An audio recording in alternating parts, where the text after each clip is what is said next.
할렐루야. 우리 함께 따라해 보실까요? 두 주먹을 우리 함께 불끈 쥐고 우리 큰 소리로 선포하겠습니다. 주여 내 영을 깨워 주세요. 주여 내 영을 살려 주세요. 할렐루야. 우리 신실하게 진실하게 하나님을 더 깊이 알아가는 저와 우리 깨우는 교회 성도님들 되시기를 예수님의 이름으로 축복합니다. 역사적으로 보면요, 로마 제국이라는 제국이 등장을 합니다. 신약 성경의 배경이 바로 로마 제국이죠. 그런데 이 로마 제국이 번성할 수 있었던 한 가지 요소가 있었습니다. 수많은 요소가 있겠지만 로마 제국을 번성하도록 만들 수 있는 그 요소는 바로 도로망이었어요. 여러분, 로마 하면 어떤 것이 생각하나요? 모든 길은 로마로 통한다. 이 로마를 보면요, 수많은 도로망이 구석구석 구축되어 있습니다.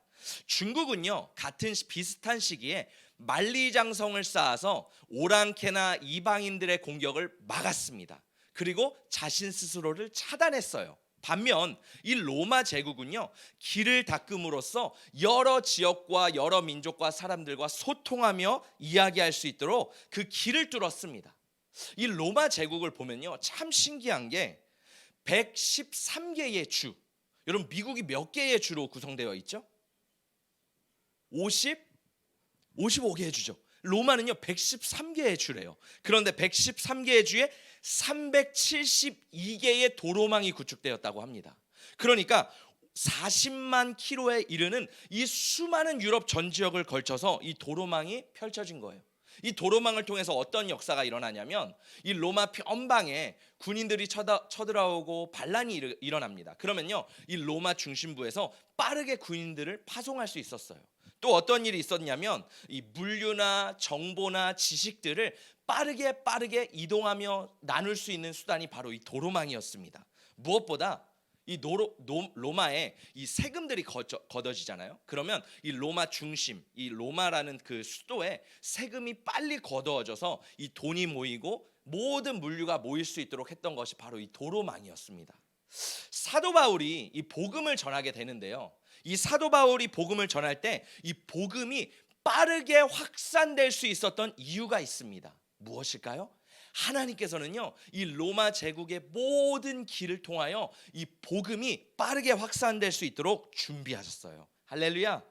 그 중에서 이 에그나티아라는 도로가 있는데요, 이것이 사도 바울이 제2차 전도 여행을 할 때 주요 사용했던 도로입니다.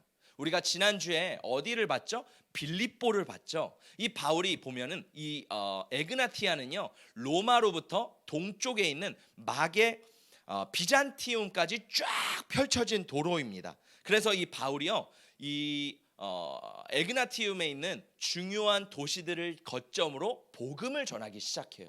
자, 오늘 이 2차 전도 여행을 하는 바울도요, 이 빌립보를 통해서 계속 이 고속도로를 타고 복음을 전하기 시작합니다. 우리 함께 말씀을 한 번 더 읽어보도록 하겠습니다. 시작. 바울 일행은 암비볼리와 아볼로니아를 거쳐서 데살로니가에 이르렀다. 거기에는 유대 사람의 회당이 있었다. 네, 여기 보면요, 이제 바울이 빌립보에서 그 남서쪽에 떨어진 암비볼리라는 도시가 있었고, 또 남서쪽에 가면 아볼로니아가 있습니다. 그리고 거기서 서쪽으로 가면 데살로니가라는 도시가 있죠. 이 말씀에 살펴보니까 이 바울이 빌립보에서요, 암비볼리를 통과하고 아볼로니아를 통과해서 데살로니가에 도착을 합니다. 오늘 말씀에 보면요, 이 바울이요, 암비볼리, 아볼로니아라는 큰 도시가 있는데 그 도시들을 다 지나치고요, 이 커다란 도시 데살로니아, 지금 보면 데살로니카라고 하는데 이 도시에 도착을 하게 됩니다. 왜 바울은요 다른 도시를 지나치고 데살로니아로 가기를 원했을까요? 데살로니가는 특별한 의미가 있습니다. 바울이요, 마게도니아 사람이 바울의 환상에 나타나서 막 부르잖아요. 그리고 우리에게 와서 복음을 전해주세요라고 해서 빌립보에서 복음을 전합니다. 그런데 사실상 이 마게도니아의 수도는 어디였냐면 이 데살로니가였어요. 그래서 바울은 당연히 마게도니아 사람이 나에게 손짓을 해서 나에게 오라고 하는구나. 그러면 이 수도에 가서 복음을 전해야지라는 마음으로 아마 이 데살로니가로 갔을 겁니다. 그런데 이 바울이 복음을 전하는 방식이 있는데 우리 한 번 더 말씀 읽어보겠습니다. 시작. 바울은 자기 관례대로 회당으로 그들을 찾아가서 새 안식일에 걸쳐 성경을 가지고 그들과 토론하였다. 바울이 복음을 전하는 방식이 있는데요. 관례대로 복음을 전했는데 바울은요. 늘 도시를 방문할 때마다 회당을 방문합니다. 만약에 회당이 없으면요. 바울은 그 도시를 대부분 지나쳐요. 그런데 만약에 성령님께서 특별한 감동을 주시면 바울은 기적을 일으키고 그 기적을 통해 복음을 전하며 수많은 사람들이 믿게 되는 역사가 일어납니다. 그런데 대부분 바울의 사역을 보면요. 회당에 들어가서 회당에서 유대인과 경건한 그리스도인들이 아니죠. 경건한 헬라인들에게 복음을 전해요. 왜냐하면 유대인들과 경건한 헬라인들은요. 성경에 대한 지식이 있었습니다. 구약에 대한 지식이 있었어요. 그래서 예수님께서도요. 성경에 보면 뭐라고 말씀하시냐면 너희가 성경에서 영생을 얻을 줄 생각하고 성경을 연구하거니와 이 성경이 곧 내게 대하여 증언하는 것이니라. 예수님께서 말씀하시는 성경 무엇일까요? 그 당시에는요. 신약 성경이 없었습니다. 구약 성경만 존재했습니다. 그러면 유대인들과 또 구약을 알고 있는 많은 사람들이 복음을 전하면요. 무엇을 생각해요? 이 구약에서 계속해서 가르치고 있는 분이 바로 메시아인데 그 메시아가 예수 그리스도라는 것을 바울은 계속해서 사람들에게 선포를 하는 겁니다. 이 바울도요. 데살로니가에서 이 회당을 찾았고 회당에서 유대인들에게 이 복음을 전합니다. 우리 한 번 더 말씀 읽어보도록 하겠습니다. 시작. 바울은 자기 관례대로 회당으로 그들을 찾아가서 새 안식일에 걸쳐 성경을 가지고 그들과 토론하였다. 그는 그리스도께서 반드시 고난을 당하시고 죽은 사람들 가운데서 살아나셔야 한다는 것을 해석하고 증명하면서 내가 여러분에게 전하고 있는 예수가 바로 그 그리스도이십니다 하고 말하였다. 아멘. 바울이요. 데살로니가 회당에서 사람들에게 복음을 전하는데 성경을 가지고 토론을 했대요. 우리는 대부분 성경을 일방적으로 들을 때가 많이 있습니다. 그런데 여기 말씀에 보니까 reasoning 아니면 dialogue 하면서 dialogue가 뭐예요? 서로 대화하는 거죠. 바울은요. 이 말씀을 하나하나 해석하고 증명하면서 누구를 나타냈어요? 예수 그리스도를 증명했다라는 거예요. 그리고 사람들 안에 궁금한 질문들이 있을 겁니다. 뭐 예를 들어 빌립 집사가 에디오피아 내시를 만났을 때 그 에디오피아 내시 안에 이사야의 말씀에 대한 궁금증이 있었습니다. 도대체 이 사람은 누굽니까? 도대체 이 사람은 누구를 가리킵니까? 그들 안에 이것이 풀이되지가 않았던 부분들이 있는 거예요. 바울은요. 그 궁금한 부분들을 풀어주고 사람들이 질문하면 바울 선생님 도대체 이 말씀은 무슨 말씀입니까? 라고 할 때 바울은 그것을 풀어주고 해석하면서 예수 그리스도의 말씀을 전했습니다. 왜냐하면 당시 유대인들은요. 잘못된 구원관, 잘못된 메시아관을 가지고 있었어요. 그들은요. 율법의 행위로서 내가 구원을 받는다고 생각했지만 바울은 무엇을 가르쳐요? 아니다. 회개하고 예수 그리스도의 복음을 믿으면 너희가 구원을 받을 수 있다. 할렐루야. 바울은 그 잘못된 구원관을 수정해 주는 겁니다. 또 잘못된 메시아관이 있었어요. 유대인들은요. 메시아를 심판의 주로 생각했어요. 그러니까 로마 제국을 심판해 줄 메시아를 기다렸던 거예요. 마치 다윗과 같이 마카비와 같이 이 로마 제국을 심판해 줄 메시아를 기다렸는데 바울이 다시 정정합니다. 아니다. 그 예수 그리스도 그 메시아는 우리를 구원해 주시기 위해 이미 오셨다. 할렐루야. 그리고 그 예수 그리스도는 너희가 믿는 그 메시아는 그 예수 그리스도인데 구원해 주시기에 오셨고 이 마지막 끝날 심판하기 위해 오실 것이다 라고 하면서 유대인들에게 잘못된 메시아관을 계속해서 설명해주고 풀어주고 있습니다. 여러분 우리는요 성경을요 그동안 어떻게 배웠냐면 그냥 덮고 눈 감고 믿으라는 대로 믿어 라는 식으로 많은 성경을 배웠습니다. 그러니까 질문들이 많은데 청소년 시기의 아이들이 말씀을 궁금한 것들이 굉장히 많잖아요. 또 세상을 살다가 보면 풀어지지 않는 부분들이 굉장히 많습니다. 뭐 예를 들어 목사님 동성애는 어떻게 해야 돼요? 목사님 뭐 차별금지법은 어떻게 해야 돼요? 목사님 인생을 살아가면서 결혼은 어떻게 해야 돼요? 목사님 공부와 또 하나님을 선택하는 거 어떻게 해야 돼요? 많은 궁금증이 있습니다. 그런데 우리는요 어렸을 때부터 그냥 덮어두고 믿어라고 하는 식으로 배워왔기 때문에 그러한 문제들이 해결되지 않았어요. 그러면 어른이 되면 어떻게 돼요? 그러한 문제가 해결되지 않고 세상에서는요 세상의 정답을 계속 말해줍니다. 그러다 보니까 교회는 정답이 없고 세상이 정답이구나 라고 하면서 많은 아이들이 세상으로 가는 안타까운 것을 볼 수 있습니다.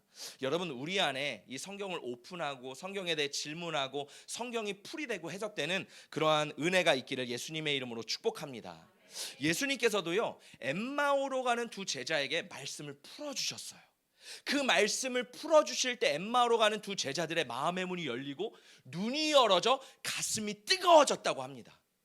또 루디아, 지난주에 봤던 루디아도 어떤 말씀이 있었죠? 바울을 통해 복음을 듣습니다. 그러니까 루디아의 마음이 막 열어져요. 그러면서 루디아가 깨닫는 거예요.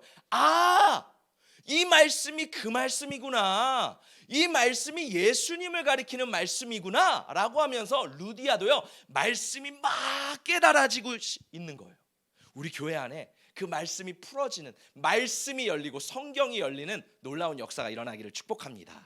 그래서 이번 주 수요일 날 히즈 타임, 여성들을 위한 히즈 타임이 준비되어 있어요. 여러분, 저는 우리 교회 많은 여성분들이 참여해서 그 시간이 어떤 시간이냐면 제 아내 저희 사모가 이제 준비를 하는데 성경 본문을 가지고 함께 묵상하고 질문하는 시간이에요. 그 질문의 틀은 없습니다. 그냥 자유롭게 이 본문 안에서 우리가 여러 가지 생각을 할 수 있잖아요. 그런 것을 서로 나누고 기도하고 묵상하면서 하나님의 말씀을 더 풍성하게 알아가는 그 시간이 우리 가운데 부어지길 예수님의 이름으로 축복합니다.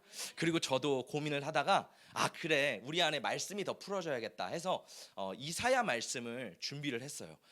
저도 준비를 하면서 쉽지는 않았습니다. 왜냐하면 이사야가 굉장히 분량이 많아요.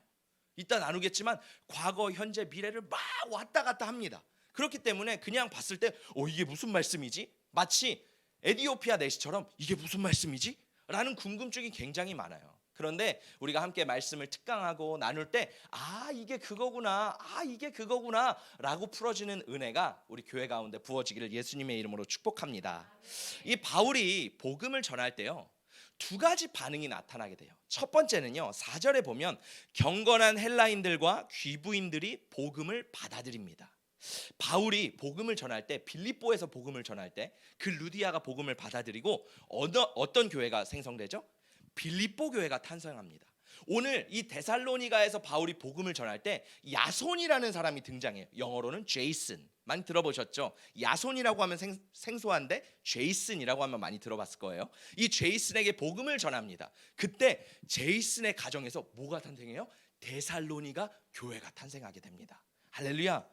다른 반응은 또 있어요. 바울이 복음을 전할 때 5절에 보면 유대인들의 복음을 반대했다고 합니다. 그냥 반대한 게 아니라 시기하고 질투하고 싫어했어요. 그 복음 전하는 걸 굉장히 싫어해서 불량배들을 모아다가 이 바울과 전도팀을 막 핍박하고 괴롭히기 시작합니다. 이 바울도요 어쩔 수 없이 막 도망 다녀요. 그때 이 야손의 집을 습격해서요 야손과 몇몇 그리스도인이 된 사람들을 다 감옥에 가둡니다. 나중에 9절에 보면요 어떻게 됩니까? 보석금을 주고 그들을 풀어냈다고 말을 하고 있어요. 이와 같이 이 바울이 복음을 전할 때 핍박도 동반을 했습니다.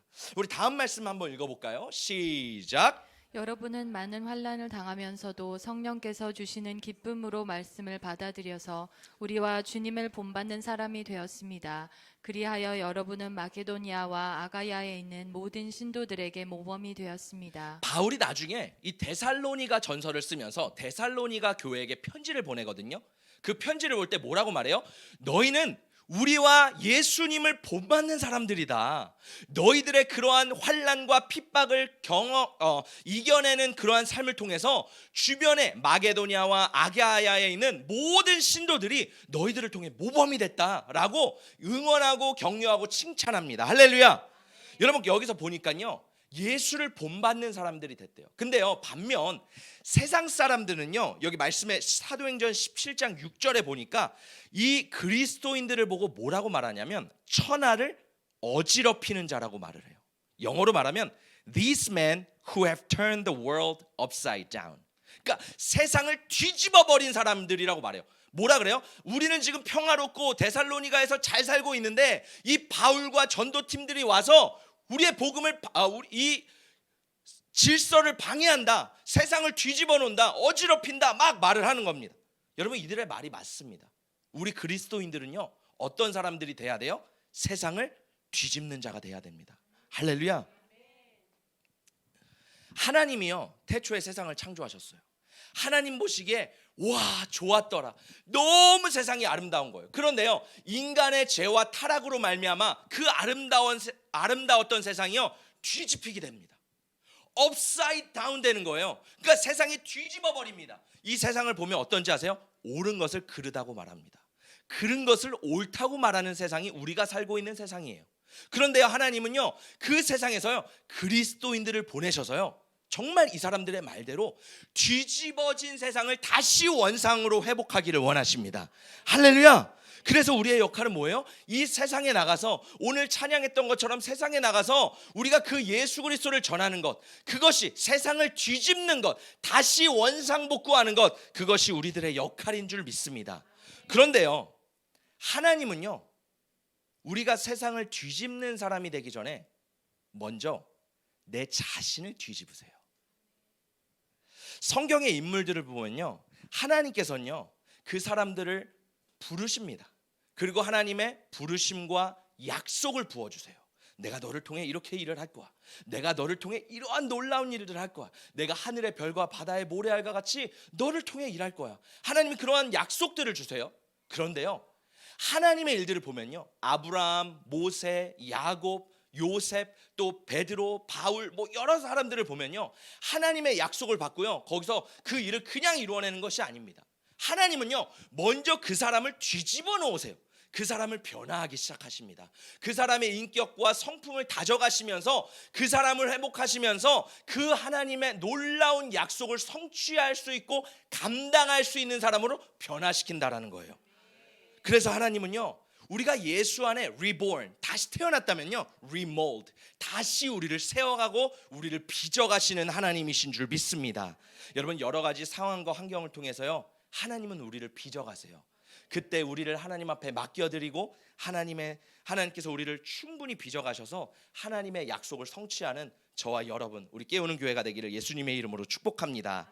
우리 다음 말씀을 읽어보도록 하겠습니다. 시작. 신도들은 곧바로 그날 밤으로 바울과 실라를 베레아로 보냈다. 두 사람은 거기에 이르러서 유대 사람의 회당으로 들어갔다. 자, 이제 그 데살로니가에서 폭력배들에 의해서 바울과 전도팀이요, 야반 도주를 하게 됩니다. 여러분, 혹시 야반 도주 해본 경험 있으세요? 집 나간 경험 있으신가요? 우리 아마 청소년부들은 좀 있을 것 같은데, 저도요, 선교를 하면서 야반 도주를 했던 경험이 있습니다. 제가 이제 선교를 시리아로 갔어요. 시리아로 가서 이제 전도를 하는데, 그 선교팀 선교사님께서 이렇게 말씀하시는 거예요. 이 작은 도시는 예전에 우리 팀들이 갔을 때 엄청난 부흥이 있었던 도시다. 그래서 이 도시에 가면 너희들도 엄청난 부흥을 맛볼 거야. 한번 가봐. 이래서 저희가 정말 비장한 마음을 가지고 이 도시를 갑니다. 시리아의 수도 다마스커스에서 이제 버스를 타고 한 도시로 가요. 그 도시에서 이제 작은 버스를 타고 막 산길로, 사막으로, 광야로 막 갑니다. 그러면요, 진짜 작은 도시가 나오는 거예요. 그 도시에 딱 도착했는데 목자와 양이 있는 거예요. 우와, 신기하다. 너무 재밌었어요. 그래서 이제 그 도시에 도착해서 주변에 있는 사람들에게 만나서 복음을 전하기 시작합니다. 근데 좀 분위기가 이상해요. 어떤 사람이 정말 덩치가 큰 아저씨 한 명이 오더니 자신이 경찰이라고 소개를 하는 거예요. 그러더니 우리한테 여권을 달라고 하는 거예요. 그래서 저희가 여권을 다 모아서 그 아저씨에게 여권을 드렸습니다. 그랬더니 그 아저씨가 잠깐만 기다려 하더니 진짜 멋있는 오토바이를 타고 부릉 하고 어디를 갔다 오시는 거예요. 시간을 기다려도 이 아저씨가 오지 않는 거예요. 1시간, 2시간 계속 기다리다가 이 아저씨가 오셨어요. 그러더니 저희를 좀 이상하게 쳐다보면서 저희를 막 잡으려고 하는 거예요. 그래서 저희가 그 여권을 받아가지고 막 그 아저씨를 막 설득했습니다. 그래서 우리 다시 가겠습니다. 우리 이 도시 안 있겠습니다. 왜냐하면 그 전에 선교팀이 왔기 때문에 아마 이 사람들에게 정보가 있었던 것 같아요. 그래서 무서운 마음에 저희 다시 갈게요 하면서 그 여권을 받아가지고 작은 버스를 타고 다시 돌아가는 거예요. 근데요, 그때요 점점 해가 어둑어둑해지고 막 두렵기 시작한 거예요. 여러분, 우리가요 낮에는 괜찮다가요 밤이 되면 굉장히 감정이 고조됩니다. 그러면서요 그 하늘의 별빛과 정말 아무것도 없는 우리는 도대체 어디로 가는 걸까? 우리는 이 버스를 타고 제대로 가는 걸까? 우리가 경찰서에 가면 어떡하지? 우리 감금당하면 어떡하지? 우리 순교당하면 어떡하지? 막 여러 가지 생각이 막 밀려오는 거예요. 그래서 막 두려움에 막 도착해서 사람들이 우리를 쳐다보는데 다 의심이 되는 거예요. 이 사람 비밀 경찰 아닌가? 이 사람 종교 경찰 아닌가? 왜냐면 시리아에는요 비밀 경찰, 종교 경찰이 굉장히 많습니다. 그래서 그 사람들을 막 피해 도망가면서 호텔 방에 들어갔어요. 호텔 방의 문을 꽉 잠그고 막 두려워 떨기 시작하는 거예요. 그날 밤 얼마나 무서웠냐면, 영적 전쟁이 얼마나 강했냐면, 제가 자는데요 히잡을 쓴 귀신이 저를 막 쳐다보고 있는 걸 느껴지는 거예요. 엄청난 두려움 가운데 저희 팀들이요, 우리는 복음을 제대로 못 전했어. 여기서 분명히 부흥이 일어났다고 했는데 패배감과 막 자괴감이 몰려오는 거예요. 저는 아마 이 말씀을 묵상하면서 바울과 전도팀도 동일한 마음이었을 거라고 생각합니다. 내가 이렇게 복음을 열심히 전하고 있었는데 야손도 복음을 듣고 주변에 많은 사람들도 이제 교회가 생기는데 이러한 어려움이 생겼네. 어떻게 해야 되지? 막 이러한 두려움과 패배감과 자책감이 찾아왔을 겁니다. 여러분, 바울의 목적을 보세요. 제가 서두에 말씀드렸죠. 바울은요 지금 그 에그나티아라는 고속도로를 통해 복음을 전하고 싶었어요. 그래서 데살로니가, 또 그 다음 지역, 다음 지역이라고 하면 펠레나, 에데나라는 도시를 갔어야 됩니다. 그런데 지금 바울이 도착한 도시가 어디예요? 베레아. 베레아는요 굉장히 작은 도시였어요. 데살로니가와 비교할 바 되지 않는 정말 작은 도시에 이 바울이 도착하게 된 거예요. 바울의 실망감이 얼마나 컸을까요? 나는 지금 이 고속도로를 타고 큰 대도시에 복음을 전해서 로마는 모든 도로를 통해서 통하는데, 내가 이 도로를 통해 전략적으로 복음을 전하면 그 큰 도시의 사람들이 막 흩어져서 복음이 전파될 텐데, 내가 지금 이 베레아라는 작은 도시에 와서 길을 이탈해 버렸는데 이게 맞나? 이게 하나님의 계획이고 하나님의 뜻일까? 아마 이 전도팀은요 굉장히 혼란스러웠을 겁니다. 우리는요 삶을 계획할 때요 성공을 쫓아 세상의 대로를 선택합니다. 많은 사람들이 따라가는 주류를 걷기를 원하세요. 그런데요 하나님은 때로 우리 인생 가운데 좁고 구불구불한 길로 인도하실 때가 있어요. 마치 베레아로 인도하시는 것처럼요. 우리는 거기에 들어서면요 터널을 발견하게 됩니다. 여러분, 터널 가보셨나요? 터널을 가보면 불빛이 없으면요 굉장히 어둡습니다. 터널을 터벅터벅 걸어가면요 끝이 보일 것 같지 않아요. 멈춰지지가 않아요. 그러면요 때로 우리는 불만 불평이 나오기 시작합니다. 하나님, 나는 분명히 대로로 가고 싶었는데 왜 샛길로 인도하세요? 하나님, 다른 사람들은 다 일로 잘 가는 것 같은데 왜 저는 이런 좁은 길로 가는 거예요? 라고 하면서 원망의 마음도 들기 시작합니다. 그런데 여러분, 진짜 감사한 것은요 그 터널을 통과하다 보면요 그 터널에는 끝이 있다라는 겁니다. 그 끝을 통과하고요 그 터널에서 뒤를 돌아서 보면요 어떤지 아세요? 와, 터널 위에요 어마어마한 산이 있어요. 이 터널이 없었다면요 이 산을 넘기 위해 더 많은, 더 힘든 고생을 했었어야 되는 것을 우리가 그제서야 깨닫습니다. 이 하나님께서 마련해 주신 터널이 없었다면 더 힘든 길로 우리가 걸어갔어야 됐는데, 그나마 하나님께서 이 터널을 마련해 주셔서 우리가 이 터널로 가게 됐구나. 하나님의 은혜를 발견하게 됩니다. 여러분, 바울과 전도팀도요 인생의 어려움을 발견하게 돼요. 우리는 대로로 가고 분명히 이 고속도로를 타고 복음을 전하면 더 효과적이고 전략적이고 하나님의 놀라운 일들이 펼쳐질 텐데 왜 하나님은 베레아를 보내실까? 여기에 뭐가 있을까? 베레아는 무엇이 기다리고 있었을까? 라고 고민했을 겁니다. 그때 하나님께서 반전의 은혜를 이 바울과 전도팀에게 보여주십니다. 우리 함께 말씀을 읽어보도록 하겠습니다. 시작. 베레아의 유대 사람들은 데살로니가의 유대 사람들보다 더 고상한 사람들이어서 아주 기꺼이 말씀을 받아들이고 그것이 사실인지 알아보려고 날마다 성경을 상고하였다. 따라서 그들 가운데서 믿게 된 사람이 많이 생겼다. 또 지체가 높은 그리스 여자들과 남자들 가운데서도 믿게 된 사람이 적지 않았다. 할렐루야. 이 말씀에 보니까 하나님께서는요, 베레아 사람들과 데살로니가 사람들을요 비교하세요. 말씀에 보면요, 의도적으로 하나님께서 이 사람들을 비교하십니다. 바울의 마음속에는 어땠을까요?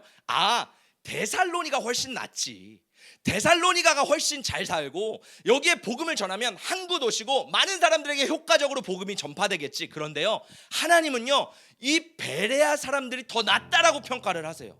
더 고상하다, 더 괜찮다. 그런데 말씀에 보니까 수많은, 적지 않은 사람들이라는 건 수많은 사람들이요 베레아에서 복음을 들었대요. 우리 삶 가운데 내가 예상했던 길과는 반대로 샛길이나 좁은 길로 들어설 때가 있습니다. 그런데 하나님은요 그곳에서 반전을 일으키시는 하나님이세요. 그리고요 우리의 생각에 갇혀 있으면요 그게 보이지 않아요. 근데 그 시선을 높이 들어 하나님의 시선을 바라볼 때요 하나님의 놀라운 은혜를 발견하게 됩니다. 저는 이 말씀을 참 좋아하는데 우리 함께 말씀을 읽어볼까요? 시작. 이는 내 생각이 너희의 생각과 다르며 내 길은 너희의 길과 다름이니라. 여호와의 말씀이니라. 이는 하늘이 땅보다 높음 같이 내 길은 너희의 길보다 높으며 내 생각은 너희의 생각보다 높음이니라. 아멘. 우리의 인생에 낙심과 고난과 좌절이 찾아왔을 때요 우리는 내 인생 망했어, 내 삶은 망했어, 내 삶은 끝났어 라고 생각합니다. 근데 하나님은요 그때 하나님의 생각을 우리에게 보여주세요. 그리고 또 다른 은혜를 우리의 삶 가운데 부어주십니다. 왜?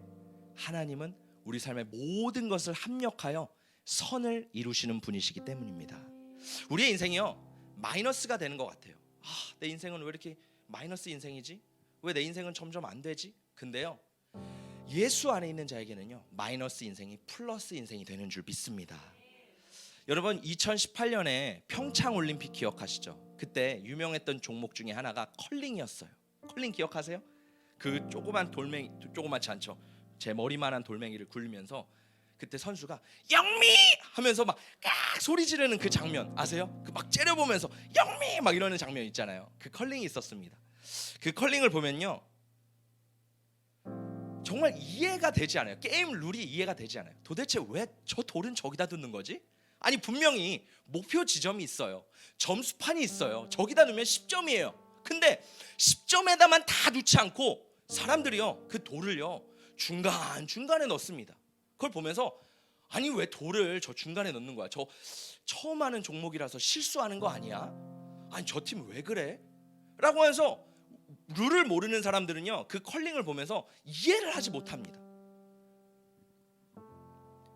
컬링은요 그 선수와 감독의 전략과 의도를 알지 못하면요 그 게임이 이해가 되지 않아요. 하나님의 영적인 원리도 마찬가지예요. 하나님의 생각과 원리를 알지 못하면요 이해가 되지 않습니다. 하나님 왜 이러세요? 내 삶 가운데 도대체 왜 이러한 샛길, 왜 이러한 베레아, 왜 이러한 어려움을 나에게 허락하셨어요? 우리는 하나님의 전략을 알지 못하면요 그 자그만 거밖에 보지 못한다라는 거예요. 그런데요 그 전략을 알면요 그 스톤이, 그 돌이 왜 거기 있는지 알 수 있어요. 예기치 못한 일들이 우리 삶 가운데 우리의 앞길을 가로막을 때 우리는 그 자리에서 생각해 봐야 돼요. 우리의 어리석은 선택의 결과일까? 아니면 하나님의 의도일까? 도대체 왜 하나님은 우리 삶 가운데 이 돌멩이, 이 장애물을 두셨을까? 어떤 분이 저에게 이런 얘기를 하시더라고요. 똑같은 컵이 있습니다. 그런데요 마귀는요 이 컵에서 정말 작은 것, 여기에 있는 점, 잘못 만들어진 이 움푹 파인 홈, 저건 왜 저래? 이 작은 것만 마귀는 계속 보게 만든다라는 거예요. 그런데요 하나님은 어떤지 아세요? 우리 선하시고 좋으신 하나님은요 이 컵 전체를 보게 하십니다. 그리고 나에게 왜 이 컵을 주셨는지를 보게 하시는 거예요.